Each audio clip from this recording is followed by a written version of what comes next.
Bonjour tout le monde. Dans la continuité de notre petite série sur la narratologie, parlons du schéma aristotélicien.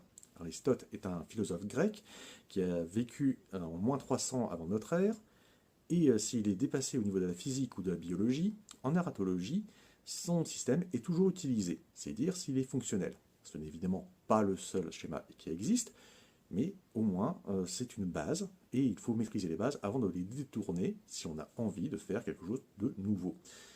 Donc allons-y.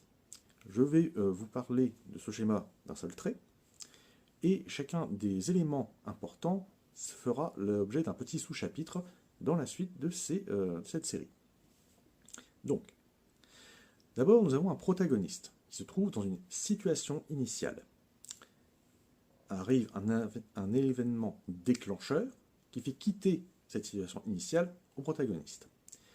Il se trouve que ce protagoniste se découvre un objectif, et cet objectif est convoité par un antagoniste. S'ensuit alors des péripéties dans lesquelles le protagoniste doit surmonter des obstacles afin d'atteindre son objectif. Cette résolution de conflit justement amène à un climax, et c'est à la résolution de ce climax que justement l'objectif est atteint ou non par le protagoniste, ce qui donne la résolution de l'histoire.